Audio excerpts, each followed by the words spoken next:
सायनशीन पर तशरीफ फरमा मजलिस कायदीन,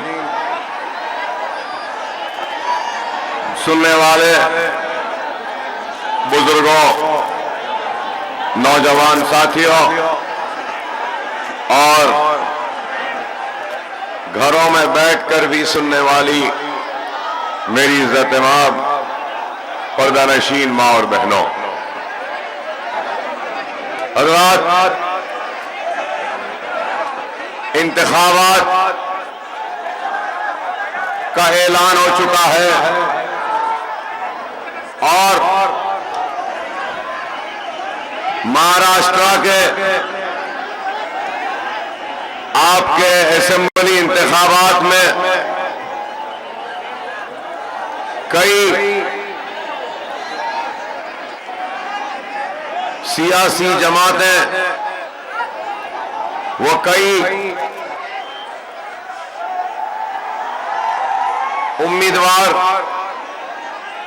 मैदान में आएंगे और अपनी किस्मत आजमाई करेंगे। और अगर हम ये होने वाले इंतखाबात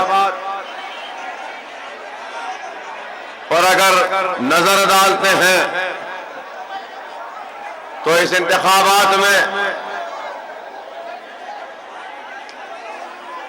कई जमातें आपके सामने आती हैं, जिनमें कांग्रेस भी है, एनसीपी भी है, भारतीय जनता पार्टी भी है, शिवसेना भी है और हर सियासी जमात अपना एक एजेंडा, अपना एक मैनिफेस्टो, अपने ऐलानात अवाम के सामने लेकर हैं। और ये पहले इंतखाबात नहीं बल्कि हर इंतखाबात में हर सियासी जमात ऐलानात, वादे वो तयख्खुनात को लेकर अवाम के दरमियान में आती है। न सिर्फ ये बल्कि आज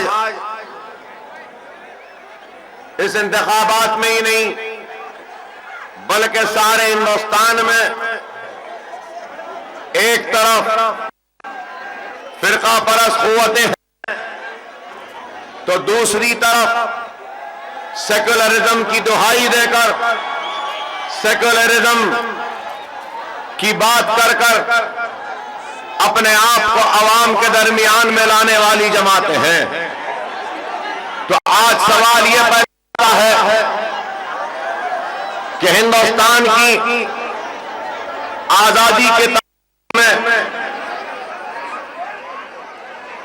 कितनी जमातें आई, कितनी जमातें चली गई और कितनी जमातें इंतखाबात को जीत कर इख्तियार पर फायदा दी। लेकिन एक सवाल यह पैदा होता है कि 60 वर्ष की से ज़ायद आजादी में इस मुल्क में और हमारे इस मुल्क हिंदुस्तान में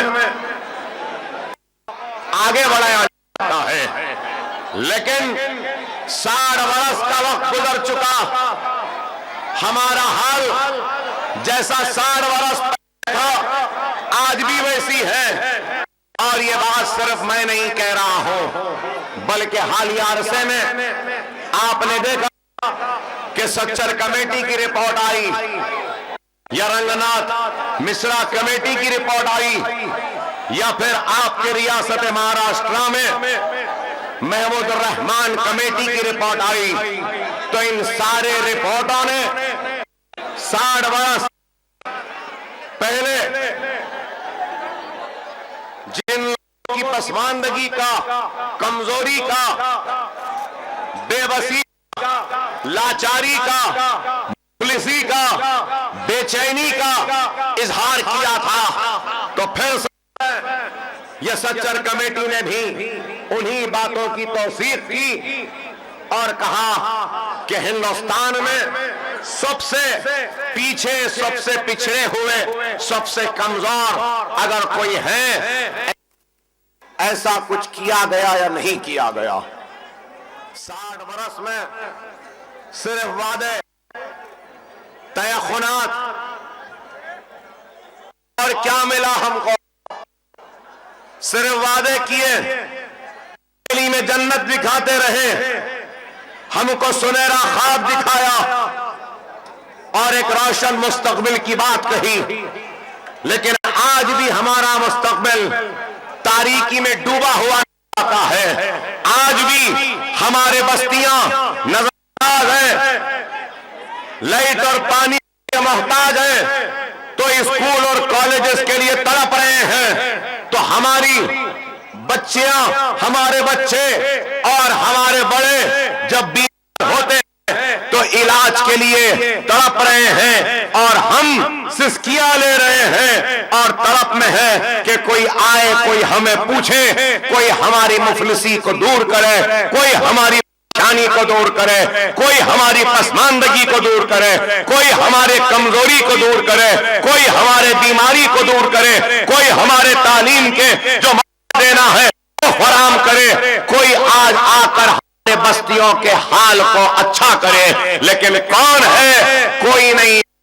जब इंतखाबात आते हैं तो सिर्फ वादे, और वादे वफा तक नहीं होते, सिर्फ वादे होते हैं, इंतखाबात में वोट लेते हैं और चले जाते हैं। हमारा हाल जो पहले था वही हाल आज भी है। लेकिन मेरे भाई, आप बताइए कि हर इंसान क्या चाहता है, चाहे वो हिंदू हो, चाहे वो मुसलमान हो, चाहे वो सिख हो, चाहे वो ईसाई हो, चाहे वो पारसी हो, चाहे वो बुद्धिस्ट हो, चाहे वो जैन मजहब का हो या किसी और मजहब का हो। इंसान क्या चाहता है? इंसान एक पुरअमन जिंदगी चाहता है, एक सुकून की जिंदगी चाहता है, एक खुशहाल जिंदगी चाहता है, अपने ऊपर एक छत चाहता है, अपने बच्चों को पढ़ने के लिए मदरसे स्कूल चाहता है, वो कारोबार काम के लिए रोजगार चाहता है, बीमारी के वक्त इलाज का इंतजाम चाहता है। लेकिन आप बताओ कि आज जो सुलूक इस मुल्क में मुसलमानों के साथ होता है वो सुलूक ही है? बताओ, मैं पूछना चाहता हूं, मैं सवाल करना चाहता हूं कि आज जब हर रिपोर्ट ये कहती है कि मुसलमान SC ST से पिछड़े हुए हैं, तो इन पिछड़ेपन को दूर करने के लिए क्या करना चाहिए? पिछड़ेपन को दूर करने के लिए वो सब कुछ करना चाहिए जो SCs STs के लिए किया जाता है, वो सब कुछ करना चाहिए जो BCs के लिए किया जाता है, क्योंकि मुसलमान SC STs और BCs से पिछड़ा हुआ है। हमको तालीमी रिजर्वेशन देना चाहिए, हमको इन बात में रिजर्वेशन, पॉलिटिकल रिजर्वेशन देना जरूरी है, हमको मुलाजमत में रिजर्वेशन देना चाहिए, हमको हर जगह पे जिस तरीके से SC STs और BCs को मदद की जाती है वो सारी मदद मुसलमानों को भी होनी चाहिए, देनी चाहिए, और वही दिलवाने के लिए हम आए। अगर आज हम ये दावा करते हैं कि SC STs और BCs को जिस तरीके से सियासी, तालीमी और रोजगार में रिजर्वेशन है, सेम रिजर्वेशन मुसलमानों को दिया जाना चाहिए। तो आज भारतीय जनता पार्टी, विश्व हिंदू परिषद, RSS, बजरंग दल और दूसरी ताकतें ये कहते हैं कि मजहब के नाम पे रिजर्वेशन नहीं दिया जा सकता। अरे आप बताइए, क्या SC हिंदू मजहब से ताल्लुक नहीं रखता? क्या एसटी हिंदू मजहब से ताल्लुक नहीं रखता? क्या बैकवर्ड क्लास क्या हिंदू मजहब से ताल्लुक नहीं रख सकता? जब एससी एसटी हिंदू रहने के बाद भी तालीमी रिजर्वेशन है, रोजगार में रिजर्वेशन है, सियासी रिजर्वेशन है, तो मैं पूछना चाहता हूं कि मुसलमानों को रिजर्वेशन की मुखालिफत क्यों की जाती है? क्या यह बात गलत है? क्या हम हकदार नहीं है? अगर कोई इस मुल्क की तरक्की का ख्वाब देख रहा है या फिर इस मुल्क को एक सुपर पावर या अमेरिका और चाइना से आगे ले जाना चाहता है, तो मैं उन लोगों से कहना चाहता हूं कि कोई भी मुल्क हो, चाहे वो हिंदुस्तान क्यों ना हो, वो मुल्क उस वक्त तक तरक्कियात सरगर्मियों या तरक्कियाती काम के बुलंदियों पर उस वक्त तक नहीं पहुंच सकता। खुशहाल मुल्क उस वक्त तक नहीं बन सकता, तरक्की याफ्ता मुल्क उस वक्त तक नहीं बन सकता, और अमेरिका जैसा सुपर पावर भी उस वक्त तक नहीं बन सकता जब तक के हिंदुस्तान में रहने बसने वाले 25 करोड़ मुसलमानों को इस बात का एहसास नहीं दिलाया जाता कि तुम भी इस मुल्क के खुशहाली में बराबर के शरीक हो। अगर आप इस मुल्क की सबसे बड़े अखिल मुसलमान को नजरअंदाज करेंगे तो फिर यह मुल्क तरक्की कैसे करेगा? खुशहाली के रास्ते पे कैसा जाएगा? अमेरिका से बड़ा कैसा बनेगा? नरेंद्र मोदी वजीर आजम हिंदुस्तान, अगर तुम हिंदुस्तान को अमेरिका से ज्यादा ताकतवर बनाना चाहते हो तो उस वक्त ही बना सकोगे जब अकबरुद्दीन ओवैसी और मुसलमानों को इस मुल्क की तरक्की का शिराकतदार नहीं बनाते।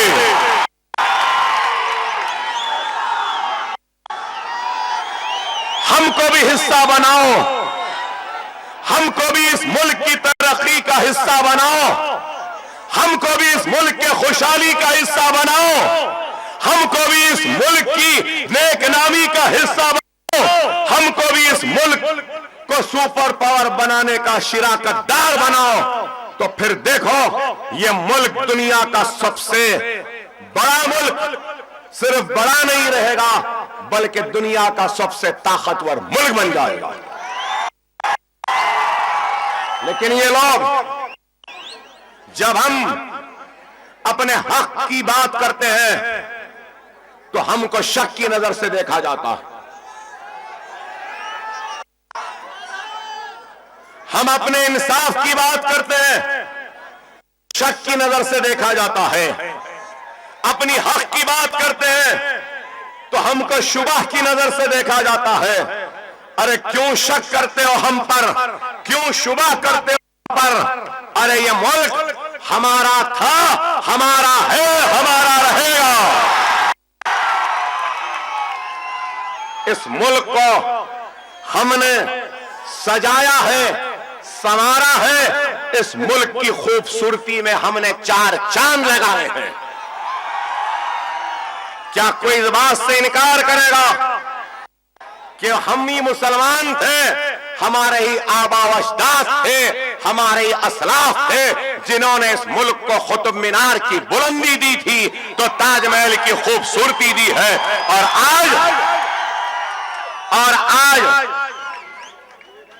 इस लाल किले पर हमारे हिंदुस्तान का, इंडिया का तिरंगा झंडा आबो ताब शान और शौकत से लहराता है। उस लाल किले की बुनियाद और तामीर भी मुसलमानों ने की, एक हकीकत है। हमने इस मुल्क को दिया है, अपना खून दिया है। हिंदुस्तान की आजादी के लिए 1.5 लाख उलमाए कराम ने अपने खून से इस मुल्क की मिट्टी को भिगोया है, जब जाके ये मुल्क आजाद हुआ। कितने नाम लो, अरे हमको फिर भी शक की नजर से क्यों देखा जाता है? क्या हम इस मुल्क के शहरी नहीं? क्या हम इस मुल्क के बाशिंदे नहीं? क्या ये मुल्क हमारा नहीं? अरे हम आज हमारे हक के लिए जिदोजहद कर रहे हैं, हक के लिए लड़ रहे हैं।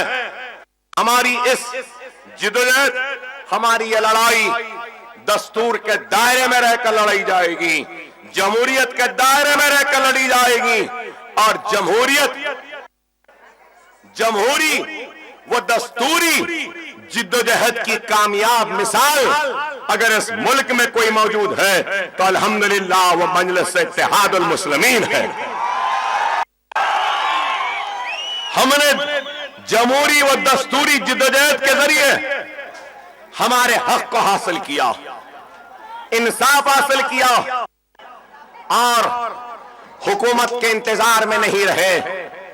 आज महाराष्ट्र में मैं बताना चाहता हूं आपको कि कितने मुसलमान हैं।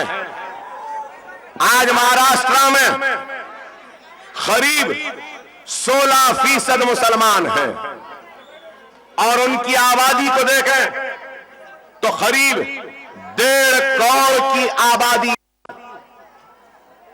मुसलमानों की महाराष्ट्र रियासत में है। तो सवाल यह कि 1.5 करोड़ की तादाद में रहने वाले मुसलमानों के लिए सेक्युलर हुकूमतों ने क्या किया? महाराष्ट्र का अखिलियतों का बजट कितना है?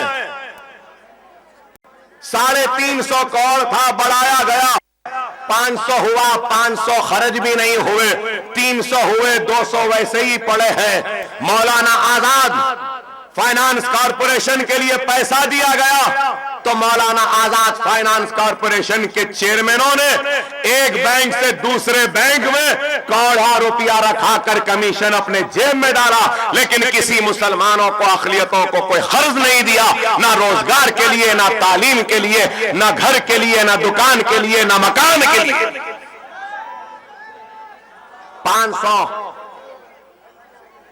500 करोड़ का बजट। अरे मेरे भाई, मैं हैदराबाद से आया हूं। तेलंगाना स्टेट की असेंबली में रुकने असेंबली हो, तेलंगाना की असेंबली में नुमाइंदगी करता हूं मजलिस की, और तेलंगाना में मुसलमानों का आबादी कितनी है? 50 लाख से कम है, 50 लाख से कम है। लेकिन वहां बजट कितना है आपको मालूम? यहां पे 1.5 करोड़ है, 500 करोड़ का बजट है, वहां पे 50 लाख से कम आबादी है, लेकिन 1000 करोड़ का बजट तेलंगाना में है।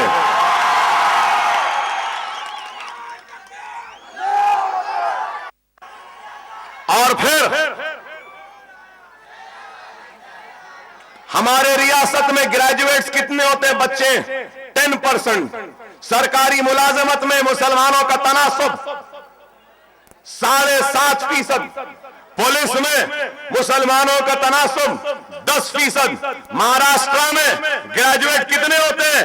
हमारे पास 10 है, तो महाराष्ट्र में सिर्फ 2.2% बच्चे ग्रेजुएट होते हैं। 1.4 बच्चियां ग्रेजुएट होती है, 4% सरकारी मुलाजिमत में है, और पुलिस में 3% मुसलमान हैं। और फिर हैरत अंगेज और अफसोस की बात, IAS महाराष्ट्र में 0% है। तो क्या है ये? आज सेक्युलरिज्म की दुहाई देने वालों, मैं तुमसे सवाल करता हूं, कांग्रेस सीपी से सवाल करता हूं, 500 करोड़ 1.5 करोड़ की आबादी के लिए क्या यह इंसाफ है? अरे कम से कम 1 रुपया तो दे देना था एक मुसलमान को आप बताओ क्या है आबादी के तनासुब के हिसाब से बजट होना चाहिए।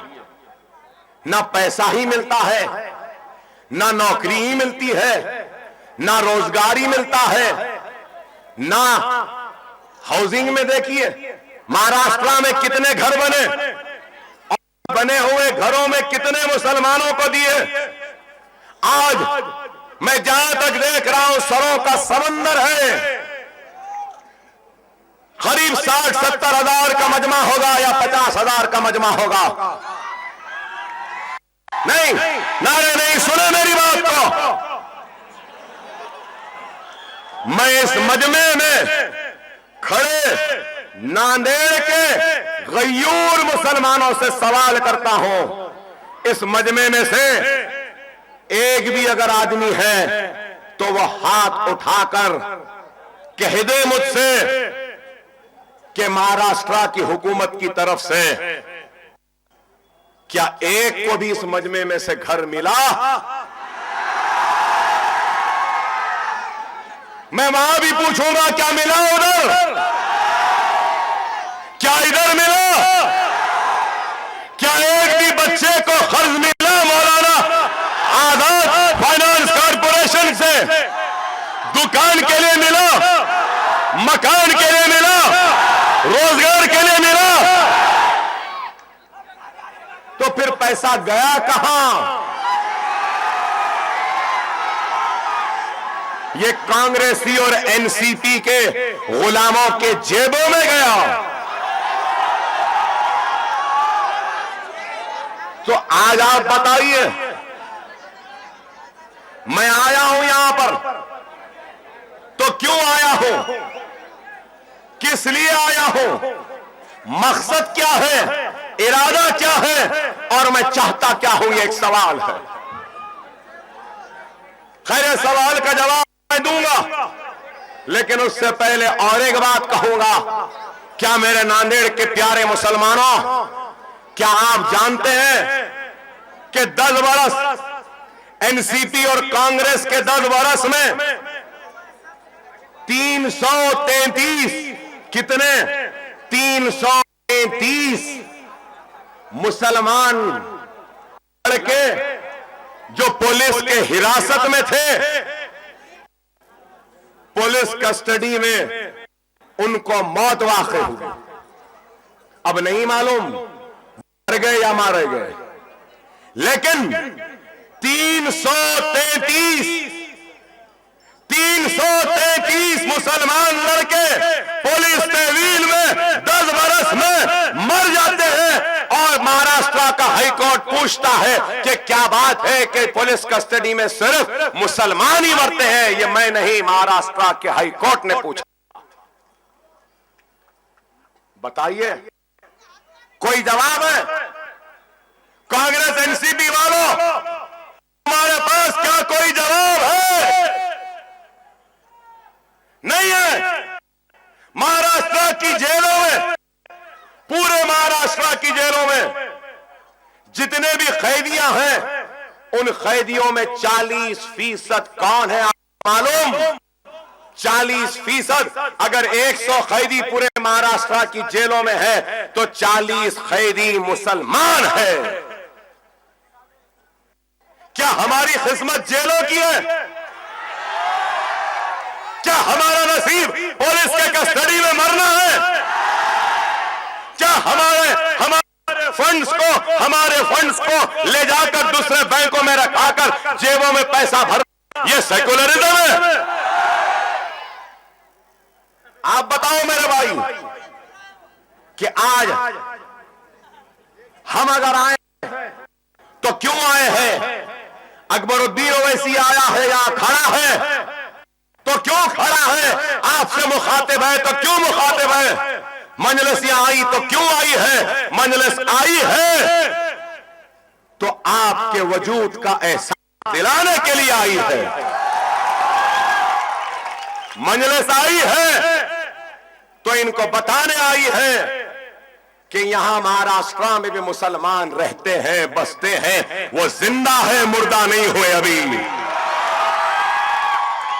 मजलिस यहां आई है तो आपके हक को हासिल करने के लिए आई है, आपके नाइंसाफी पर आवाज उठाने के लिए आई है, आपके बस्तियों में खुशहाली लाने के लिए आई है। आपको बजट में 500 करोड़ की भीख नहीं, 2.5 से 3 हजार करोड़ रुपया दिलाने को आई है। बच्चों के मदरसे खुलवाने को आई है, कॉलेजेस बनवाने को आई है और आपके हक को हासिल करने के लिए आई है। मजलिस जीते या हारे इसकी परवाह नहीं है। 10 दिन से फिर रहा हूं महाराष्ट्र, 15 दिन से बंबई, उसके बाद में निकला भिवंडी, मुमरा, फिर उसके बाद जोगेश्वरी में जलसा, नागपाड़े में जलसा, भिवंडी में जलसा, कल शोलापुर में जलसा। 15 दिन घूम रहा हूं तो आज महाराष्ट्र के कांग्रेस हो, एनसीपी हो, शिवसेना हो, बीजेपी हो, इस बात को महसूस करने पे मजबूर हो चुके। मजलिस यहां पे आ चुकी है, मुसलमान उठ चुका है और मुसलमानों को धोखा नहीं दिया जा सकता।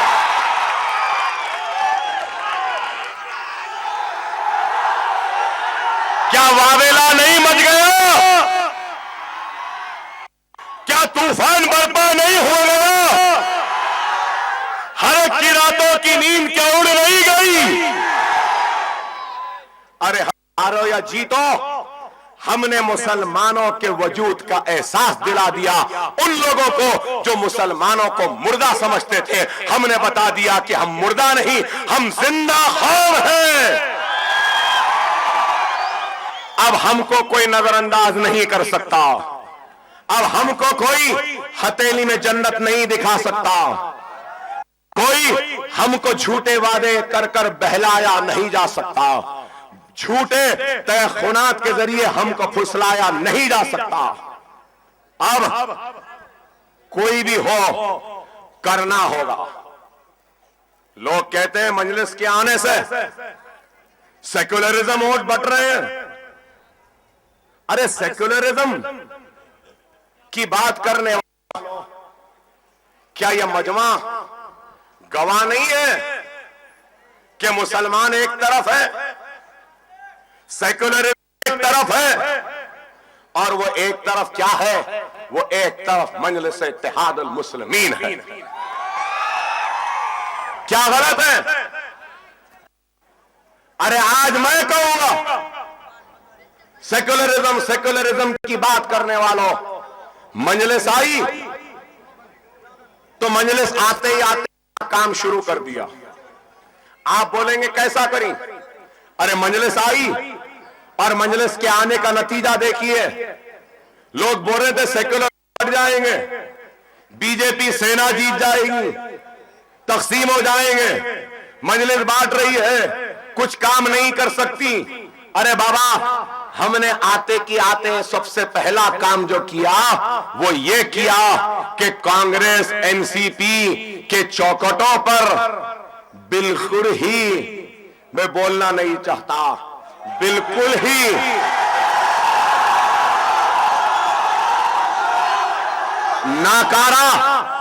नाकारा और बेकार समझे जाते थे जो मुसलमान, मजलिस के आने के बाद बड़े कारकर्द और बड़े काम के दिखाई देने लगे मुसलमान। क्या यह बात गलत है? एनसीपी और कांग्रेस में मौजूद मुसलमान पर जो कभी तवज्जो नहीं देता था, जो कभी एक एहतराम से देखता नहीं था, सीधे मुंह बात नहीं करते थे, आज उन सब मुसलमानों की इज्जत बढ़ गई, उनसे अच्छा बात किया जा रहा है, उनको झेला जा रहा है। मेरे भाई आप बैठ जाओ बोला जा रहा है। क्यों? क्योंकि कांग्रेस एनसीपी का मुसलमान कह रहा है अगर तुम हमको इज्जत नहीं देंगे तो मजलिस है, मजलिस में चले जाते, वो लोग बोले नहीं रुक जाओ मत जाओ। अब देखो आप मजलिस क्या क्या काम करती है, कितने काम करती है। सिर्फ आवाम के नहीं, कांग्रेस एनसीपी के कायदीन जो मुसलमान वहां है उनका भी हम काम करते हैं। सही है या गलत?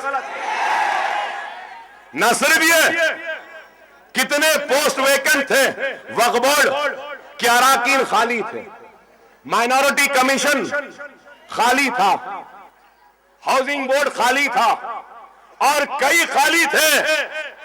मजलिस आके एक दो जलसे करी, बोर्ड के रुकन हो गए, बोर्ड बन गया, कमीशन बन गया, हमडा जो था जो यहां का वो बन गया, सब बन गए।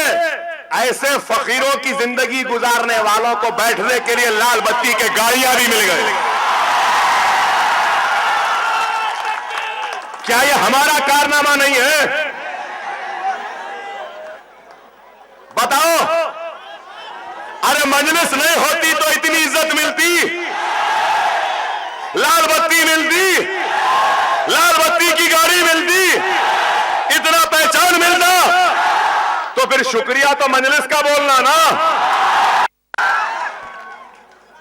मजलिस ये काम करी मेरे भाई, आइंदा मजलिस किसका करेगी मालूम आपको? कायदीन का हो गया। अब आप बोलेंगे अकबर भाई ये लीडरों का तो फायदा आप करा दिए, हमारा क्या? मेरे भाई आप तो मेरे सबसे करीबी हैं, मेरी दिल की धड़कन मुसलमान है आप हैं, मेरी आवाज आप है, मेरी ताकत आप है, मेरा गुस्सा आप है, मेरा गुरूर आप है, मेरी इज्जत आप है, मेरा लहू आप है, मेरी सांस आप है, मेरा चैन आप है, मेरा सुकून आप है। तो फिर आपका फायदा कैसे नहीं होगा?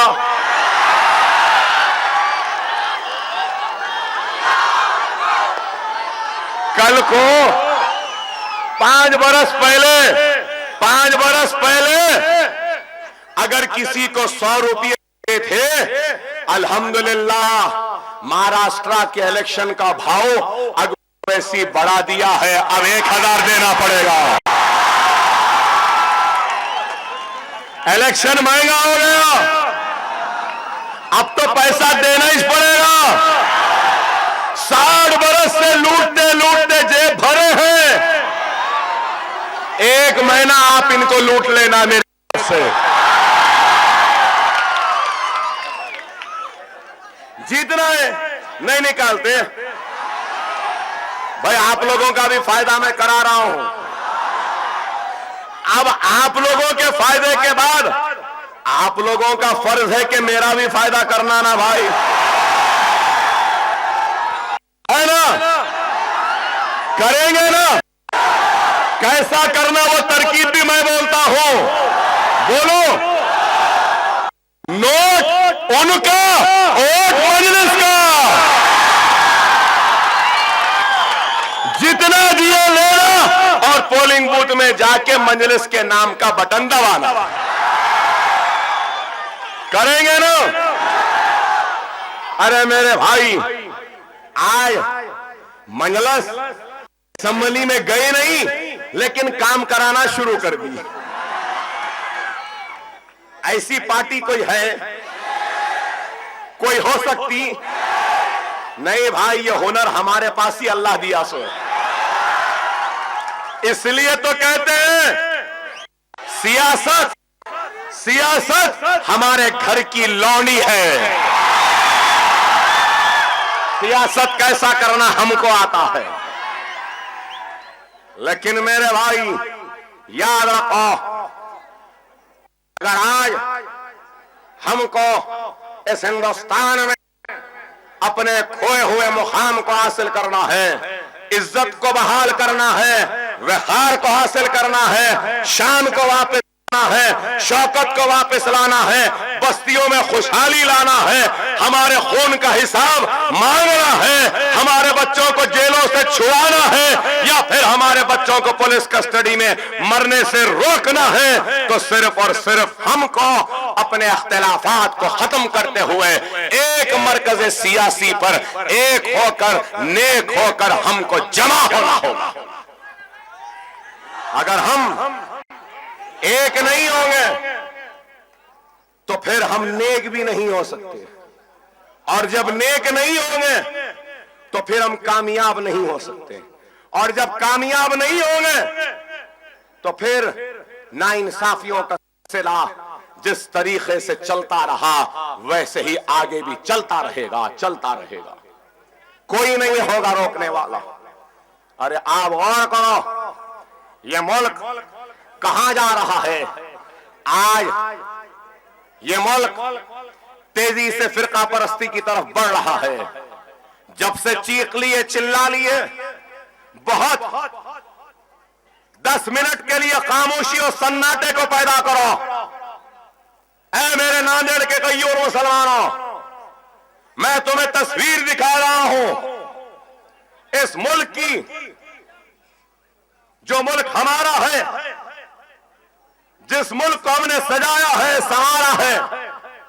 इस मुल्क में ना सिर्फ हमारे साथ नाइंसाफियां हुई, बल्कि इस मुल्क में हमारे खून को बेआवाज बहाया गया, हमारी इज्जतों को लुटाया गया, हमारी आबरूओं को लुटाया गया, हमारे बस्तियों को जलाया गया, हमारे मां और बहनों के पेटों के हमल को निकाल कर जलती हुई आग में फेंक दिया गया, हमारे बूढ़े बापों वालिदों के खानों पर नौजवान बेटों की मैयतों का बोझ डाल दिया गया, एक भाई के सामने बहन की इस्मत को लुटाया गया, एक शौहर के सामने बीवी की आबरू को लुटाया गया, एक बाप के सामने नौजवान बेटे के गले पर छुरी चलाकर उसका खून बहा दिया गया। ये एक जगह नहीं हुआ, 2 जगह नहीं हुआ, ये हिंदुस्तान के हर चप्पे चप्पे में हुआ। कोई सरजमीन ऐसी नहीं बची जिस मुल्क में, जिस सरजमीन पर हमारा खून नहीं गिरा होगा। अगर अल्लाह इस मिट्टी के कंकर को जबान देगा तो ये कंकर शहादत देगी और गवाह देगी और कहेगी कि हाँ, मैं गवाह हूं कि मुझ पर भी कभी ला इलाहा इल्लल्लाह मुहम्मद रसूलुल्लाह कलमा पढ़ने वाले का खून बड़ी बेदर्दी के साथ बहाया गया था। अरे 50,000 फिसादात से जायद फिसादात हुए हिंदुस्तान की आजादी की तारीख में। कभी आगरा जला, कभी अलीगढ़ जला, कभी मीरठ जला, कभी अहमदाबाद जला, कभी अजमेर जला, कभी मुरादाबाद जला, कभी बंबई जला, कभी गुजरात जला, कभी आंध्रा जला, कभी तेलंगाना जला। अरे कहां कहां पर किधर किधर फिसाद नहीं हुआ, बताओ मेरे भाई। लेकिन हम उन फिसादात के बाद भी अपने सफों में इत्तेहाद को पैदा नहीं करें, और फिर एक सिया दिन, हिंदुस्तान की तारीख का सिया दिन 6 दिसंबर 1992 का था। वो भी दिन आया और हिंदुस्तान का दस्तूर जिस बुनियाद पे खड़ा है वो बुनियाद सेकुलरिज्म है। उस सेकुलरिज्म के धज्जियां उड़ाई गई और बाबरी मस्जिद को शहीद कर दिया गया। एक और धक्का दो, बाबरी मस्जिद को गिरा दो। नारे लगाते लगाते अल्लाह का घर शहीद हो गया। अल्लाह के घर की मीनारें जुदा हो गई, गिर गई, दीवारें एक दूसरे से जुदा होकर शहीद हो गई। मिंबर रसूल शहीद कर दिया गया और फिर मिंबर रसूल की जगह बुत रख दिया गया और पूजा का आगाज कर दिया गया। उसके बाद उस पर एहतजाज करने वालों के सरों और सीनों पे गोलियां, ताड़ा के नाम पर हजारों को जेल, बंबई के धमाकों के नाम पर बेकसूर बच्चों को जेलों में डाला गया। फिर उसके बाद बंबई का फिसाद, अहमदाबाद का फिसाद, गुजरात का फिसाद 2002 का, फिर उसके बाद आसाम का फिसाद, आसाम के फिसाद के बाद मुजफ्फरनगर का फिसाद, और मुजफ्फरनगर के फिसाद के बाद आज भी छुटपुट फिसादात उत्तर प्रदेश में होते रहते हैं। अरे बताओ मेरे भाई, मैं पूछना चाहता हूं मेरे प्यारे ईमान वाले गयूर मुसलमानों से, तुम कौन सी तबाही, कौन सी बर्बादी, कौन से जुल्म और कौन से सितम और कौन सी नाइंसाफी के इंतजार में हो कि वो आए और तुम्हारे दरवाजे पे दस्तक दे और उसके बाद तुम उठना चाहते हो? आखिर अब नहीं उठे तो फिर कब उठोगे, ये मेरा सवाल है। अगर अब नहीं उठे तो कब उठोगे? क्या बाबरी मस्जिद तुम्हारे अल्लाह का घर नहीं? क्या उसके शहादत का गम नहीं? तो फिर क्यों नहीं उठते और अल्लाह के घर के शहादत को रायगा जाने न दो, अपने इत्तेहाद को मजबूत करो। मेरे प्यारे मुसलमानों, अगर बीजेपी के तारीख में बाबरी मस्जिद के शहादत को निकाल देते हैं तो उनके पास क्या है बताइए? कुछ है?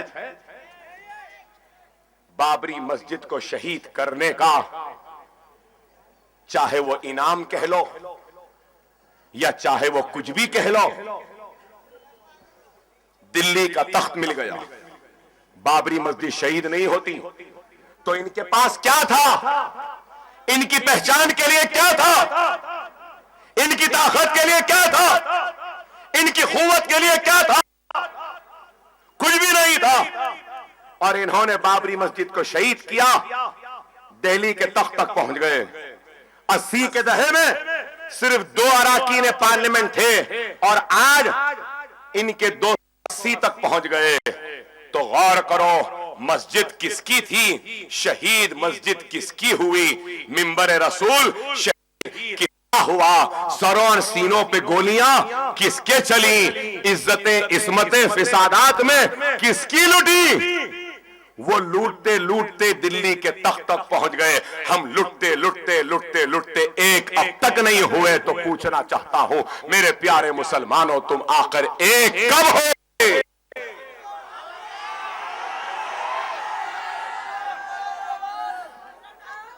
क्या बाबरी मस्जिद के शहादत का गम नहीं?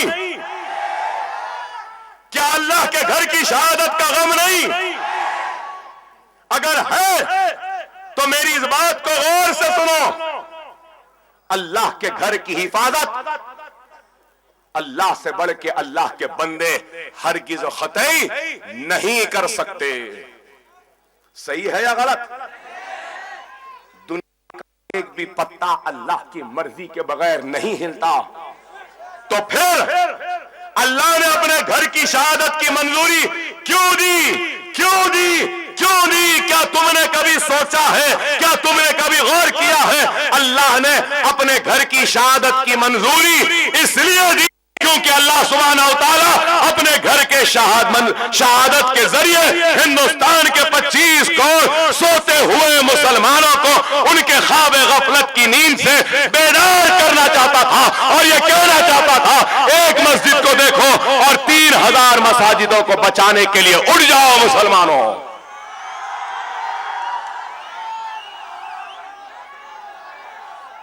लोग कहते हैं कि बाबरी मस्जिद छोड़ दो, भूल जाओ। नहीं, ना हम छोड़ेंगे ना हम बाबरी मस्जिद को भूलेंगे। बाबरी मस्जिद हमारी मस्जिद थी, है और रोज़े क़यामत तक बाबरी मस्जिद उसी मुकाम पर रहेगी। अगर हम बाबरी मस्जिद छोड़ देंगे तो फिर ये काशी और मथुरा के मसाजिदों को भी गिरा देंगे। न सिर्फ ये बल्कि ये 3000 मसाजिदों को भी गिरा देंगे।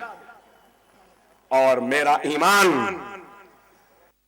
ये कहता है मुझे, और मेरा ईमान अल्लाह की जात पर मुझे कामिल यकीन है, भरोसा है कि अल्लाह सुब्हाना व तआला मुसलमानों ने हिंदुस्तान को बाबरी मस्जिद के मुकदमे में सुप्रीम कोर्ट में कामयाबी और कामरानी से नवाजेगा और बाबरी मस्जिद उसी मुकाम पर हम दोबारा बनाएंगे और हय्या अलस सलाह हय्या अलल फलाह की सदा को गुंजाएंगे इंशाअल्लाह। लेकिन मैं पूछना चाहता हूं, बीजेपी, संघ परिवार, आरएसएस, विश्व हिंदू परिषद, बजरंग दल, नरेंद्र मोदी, आरएसएस के सरबराह सुदर्शन तोगाड़िया, अमित शाह, अरे ये सब नाम बोल के वक्त क्यों खराब करना, समझ गए बस। मैं इनसे सवाल करता हूं, अरे ये मजमा तो आज मेरे साथ नारे तकबीर अल्लाह अकबर कह रहा है और हम आज फिर दोहराते हैं कि सुप्रीम कोर्ट का जो भी फैसला होगा हम उसका एहतराम करेंगे, उसको कबूल करेंगे, चाहे वो हमारे हक में हो या हमारे हक में नहीं हो। नरेंद्र मोदी, तू बता, अगर बाबरी मस्जिद का मुकदमा हम मुसलमान जीत जाते हैं तो क्या तू हमको मस्जिद बनाने देगा?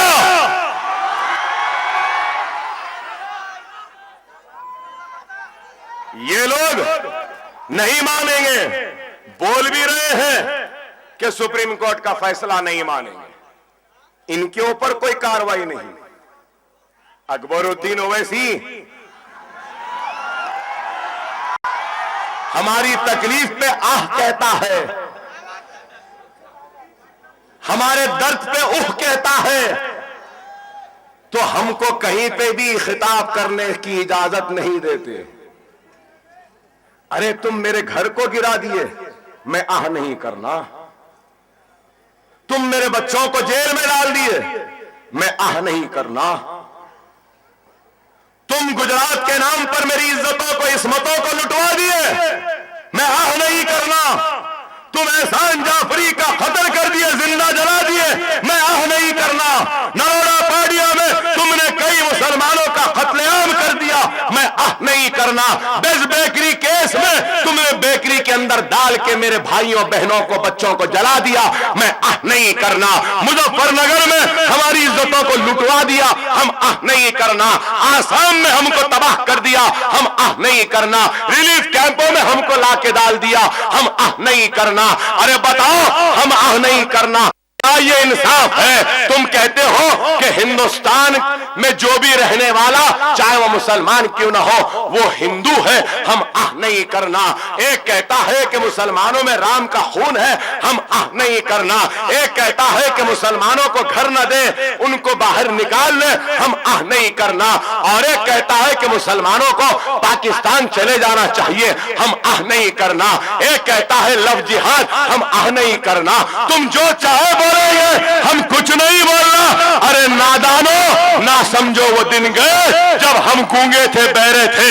अब अगर तुम कुछ बोलेंगे तो हम भी जवाब देंगे।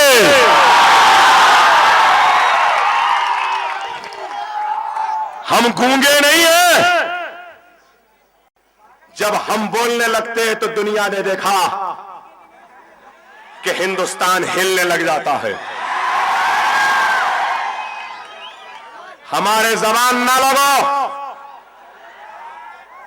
हम इज्जतदार लोग हैं, गैरतमंद लोग हैं, और हमारी इज्जत, हमारी गैरत को ना ललकारो। अरे तुम जो चाहे वो करेंगे और हम खामोश रहना, अरे नहीं होगा। तुम जुल्म पे जुल्म करेंगे और हम खामोश रहना, नहीं, हरगिज़ व क़तई नहीं होगा। इसलिए तो किसी शायर ने क्या खूब कहा है कि हम आह भी करते हैं तो हो जाते हैं बदनाम, हम आह भी करते हैं तो हो जाते हैं बदनाम, वो क़त्ल भी करते हैं तो चर्चा नहीं होता। बड़ा अजब, सिस्टम बना लिया है। जो जलाते हैं, जो लूटते हैं, जो काटते हैं, वो लोग इख्तिदार के कुर्सियों पर बैठकर इख्तिदार का मजा लूटते हैं। क्या यह बात गलत है? क्या यह बात गलत है? क्या नरेंद्र मोदी के नाक के नीचे गुजरात नहीं जला? क्या नरेंद्र मोदी जिम्मेदार नहीं है गुजरात के जलने पर? क्या नरेंद्र मोदी जिम्मेदार नहीं है गुजरात में मुसलमान हिंदुस्तानी के खून के बहने का? क्या नरेंद्र मोदी जिम्मेदार नहीं है कि उसकी हुकूमत में एहसान जाफरी का कत्ले आम हुआ? क्या नरेंद्र मोदी जिम्मेदार नहीं है इशरत जहां का एनकाउंटर हुआ? नरेंद्र मोदी की हुकूमत में क्या वो जिम्मेदार नहीं है? क्या सोहराबुद्दीन को पुलिस ने गोलियां मारी, क्या नरेंद्र मोदी जिम्मेदार नहीं है? बताओ मेरे भाई। वाह, ये तो अच्छा है। वो काट सकते हैं, जला सकते हैं, लूट सकते हैं, मार सकते हैं, और हम आह भी नहीं कह सकते। वाह वाह। और फिर लोग ये समझ रहे थे,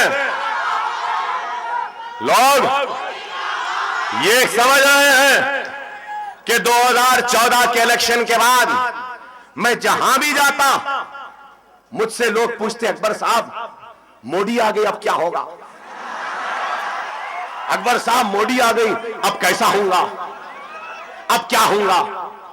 मैं हंसता था और यही कहता था, अरे एक आया ना, इस जैसे 1000 आ जाने दो, कुछ नहीं होगा हमारा। कोई हमको हिला नहीं सकता, कोई हमको हटा नहीं सकता। कोई मां का जना, मां का लाल कोई पैदा नहीं हुआ हमको इस मुल्क से जाने को कहने वाला।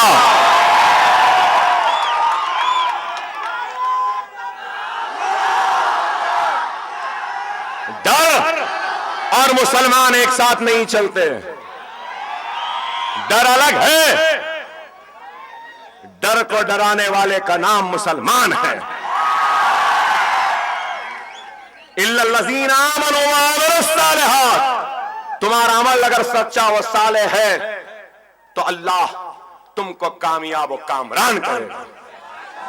ईमान का मतलब क्या है? ज़वाले शिकस्त। ज़वाले शिकस्त को ईमान कहते हैं। हम वो ईमान वाले लोग हैं।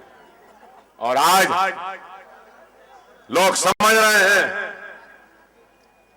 कि अकबरुद्दीन ओवैसी डर जाएगा, 45 दिन मुझे जेल में डाले, तकलीफ दिए, मुसीबत में था, पेट में दर्द था, ख़य हो रहे थे, गुर्दे खराब हो गए थे, अंतड़ियां दर्द दे रही थी, लेकिन जेल में डाले। अरे मैं जेल में था अपने लिए नहीं, मैं जेल में था तो गयूर मुसलमानों के वजूद का एहसास दिलाने के लिए था। मैं जेल में था तो आपकी शान के लिए, आपकी शौकत के लिए, आपकी अजमत के लिए, आपके वक़ार के लिए, आपकी सरबुलंदी के लिए। और आज भी अगर जेल को जाना पड़े तो अकबरुद्दीन ओवैसी घबराएगा या परेशान होगा नहीं। अरे हंसते हंसते जवां मर्द की तरह यूसुफ अलैहिस्सलाम की सुन्नत को पूरा करेगा। और अगर इन हाथ में हथकड़ियां भी डाल लेंगे, इन पैरों में बेड़ियां आ जाएंगी और सूली के तख्ते पर लटकाने को ले जाते रहेंगे, तो उस वक्त भी ये चेहरा मुस्कुराते रहेगा, अशहदु अल्ला इलाहा इल्लल्लाह अशहदु अन्ना मुहम्मदुर रसूलुल्लाह बोलता रहेगा। और खुदा की कसम, मेरे हबीब मोहम्मद मुस्तफा सल्लल्लाहु अलैहि वसल्लम की कसम, सूली पर भी लटक जाओ तब भी ये गर्दन झुकी हुई नहीं होगी, ये गर्दन खड़ी हुई रहेगी, क्योंकि ये गर्दन अकबरुद्दीन ओवैसी की नहीं है, ये गर्दन आपकी इज्जत की निशानी है, आपके वक़ार की निशानी है, आपके गुरूर की निशानी है। अरे आज मजलिस जिस बेबाकी के साथ नुमाइंदगी करती है वो अज़हर मिन अश-शम्स है। ऐवान पार्लियामेंट में मेरा सदर अकेला तन्हा खड़े रहता है, लेकिन कभी आवाज में लर्जिश नहीं आती, कभी मेरे सदर में कोई डर या खौफ नहीं दिखता।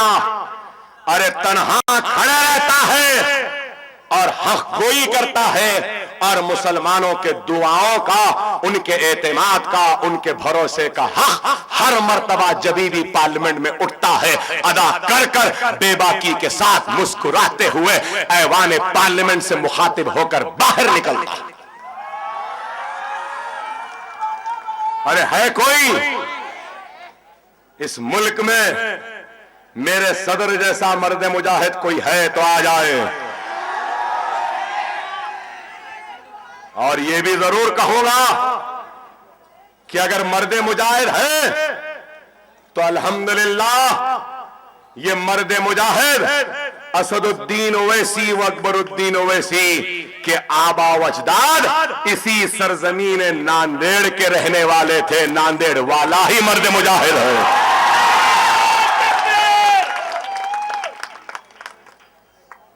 हैदराबाद में आज हमें, लेकिन हमारे सगर दादा की द्योड़ी नांदेड़ में थी, हम नांदेड़ वाले हैं। और यहीं से निकली आवाज आज हिंदुस्तान तक गई है। आज मैं आपको यह भी कहूंगा कि आज किस किस तरीके के इल्जामात लगाए जा रहे हैं। मैं पूछना चाहता हूं, कानून कार्रवाई क्यों नहीं करता? जब एक शख्स कहता है कि मुसलमानों में राम का खून है, क्यों कार्रवाई नहीं होती?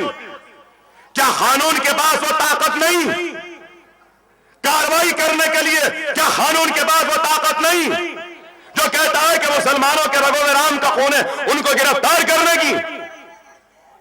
नहीं है। अरे मैं कहूंगा कि मुसलमानों में किसका खून है तुम जानते हो? आरएसएस, मुसलमानों में आदम अलैहिस्सलाम का खून है। हमारी रगों में नस नस में कलमा तौहीद ला इलाहा इल्लल्लाह मुहम्मद रसूलुल्लाह बहता है, ईमान बहता है। लेकिन आज उनसे कोई नहीं पूछता। एक कहता है घर न दे मुसलमानों को, क्यों न दे? अरे कोई हिंदू अगर मुसलमानों के बस्तियों में आना चाहता है तो हम खुले हाथ से इस्तकबाल करते हैं, फूल के गुलाब के पंक्तियां डालकर हम उसको अपने महल्ले में घर दिलाएंगे, उनकी हिफाजत करेंगे, उनसे मोहब्बत करेंगे, उनसे खुलूस करेंगे, चाहे वो हिंदू हो, चाहे वो सिख हो, चाहे वो ईसाई हो। इसलिए क्योंकि वो हिंदुस्तानी है, और हिंदुस्तानी है इसलिए हमारा हिंदुस्तानी भाई है। हम तो ये करेंगे, लेकिन तुम कहते हो कि घर न दे। मैं पूछना चाहता हूं क्यों न दे? मैं खूबसूरत हूं बोल के न दे? मैं अच्छा हूं बोल के न दे? मैं गोरा हूं बोल के न दे? या मैं काला हूं बोल के न दे? या मैं खराब हूं बोल के न दे? या फिर समझ जाइए क्या है बाबा, वो भी बोल लो, बोलो ना। नहीं बोलते। एक कह रहा है नरेंद्र मोदी की मुखालफत करने वाले पाकिस्तान चले जाएं। अरे हाँ, ये मजमा में नरेंद्र मोदी की मुखालफत कर रहे हैं और कह रहे हैं कि नरेंद्र मोदी के जिस्म पर हिंदुस्तान के हिंदुस्तानी मुसलमानों के खून के होली से डूबा हुआ इंसान है। हम हम इसकी मुखालिफत कर रहे हैं, करते रहेंगे, उस वक्त तक करते रहेंगे जब तक कि वो गुजरात के लिए मुसलमानों से माफी नहीं मांगता, उस वक्त तक हम करते रहेंगे। क्या हमको पाकिस्तान भिजाएंगे? क्या हमको पाकिस्तान भिजाएंगे? कौन भिजाएगा हम भी देख लेंगे। बाबा, बीजेपी में सबसे पहले नरेंद्र मोदी की मुखालिफत कौन करे? कौन करे भाई? आडवाणी करा, नहीं करा तो बाबा अपनी पार्टी से पाकिस्तान भेजना शुरू करो ना, हमारे पे क्यों आ रहे? सही है या गलत? बताओ आप। दीनी मदरसों पे तिरंगा परचम नहीं लहराता। हमारे मदरसों पे परचम नहीं। अरे ये तिरंगा झंडा हमारे लिए हमारे जान से ज्यादा अजीज है। हमारे वतन इंडिया का झंडा है। हम मरते मर जाएंगे, अपने इस झंडे को झुकने नहीं देंगे, इसको बुलंद रखेंगे, क्योंकि ये हमारा झंडा है। ये झंडा सिर्फ नरेंद्र मोदी का नहीं है, सिर्फ आरएसएस का नहीं है, ये हर हिंदुस्तानी का है। हम मुसलमानों का भी झंडा है। मगर मैं पूछना चाहता हूं, नरेंद्र मोदी आरएसएस के दफ्तर पे 47 में 50 में हिंदुस्तान का तिरंगा झंडा लहराया गया। 50 के बाद से 2002 तक, 50 से 2002 तक हिंदुस्तान का परचम कभी भी नहीं लहराया गया नागपुर के आरएसएस के हेडक्वार्टर पर।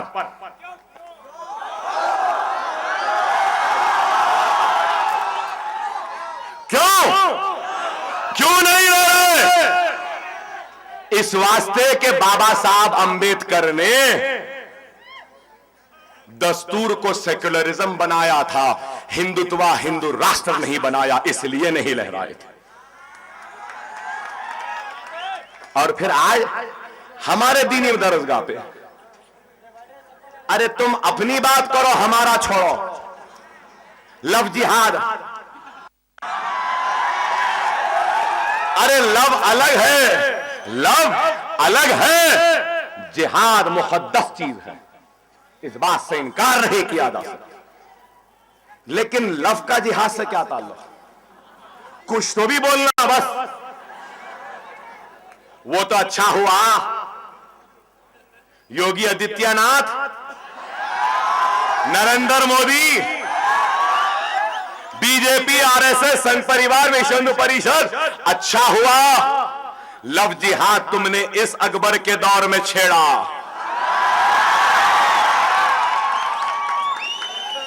अगर अकबर बादशाह के दौर में छेड़े होते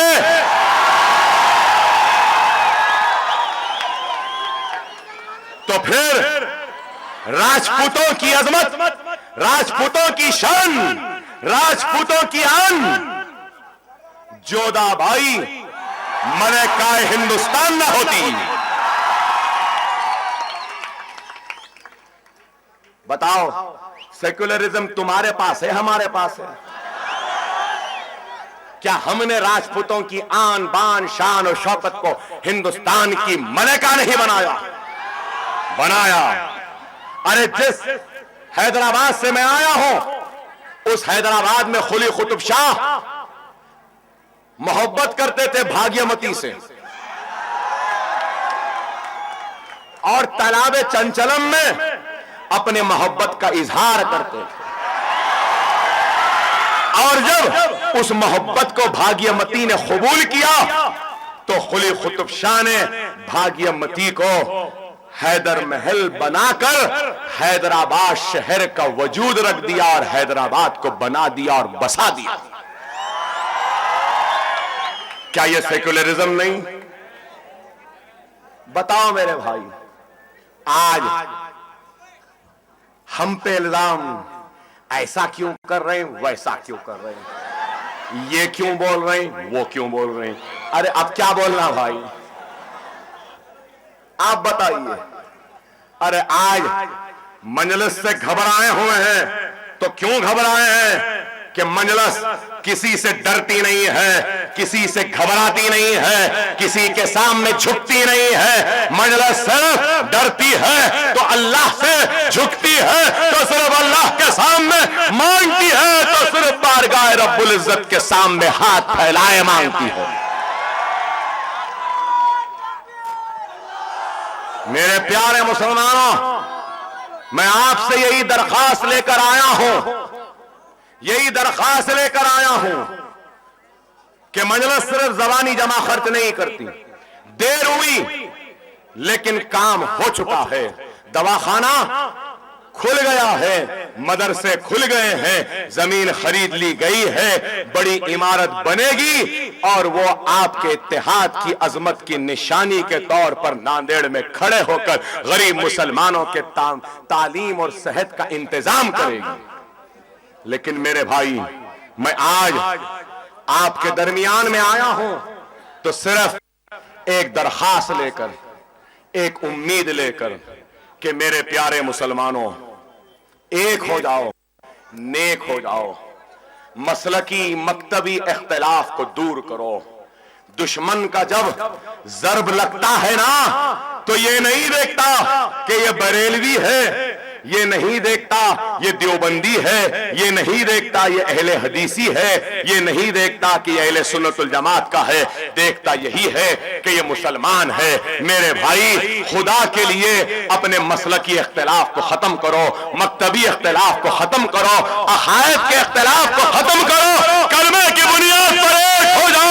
यही अकबरुद्दीन ओवैसी तुमसे भीख मांगता है, खैरात मांगता है। मुसलमानों एक हो जाओ, एक हो जाओ, मुसलमानों एक हो जाओ। तुम अगर एक हो जाएंगे तो मेरा वादा है, तुम्हारे इत्तेहाद के सामने नरेंद्र मोदी के झुके हुए सर को लाकर पेश कर दूंगा, ये मेरा वादा। मेरे प्यारे मुसलमानों, एक एक वोट का इस्तेमाल करो। मैं पूछना चाहता हूं इस मजमे से, क्या हम नांदेड़ का असेंबली इलेक्शन लड़े या न लड़े?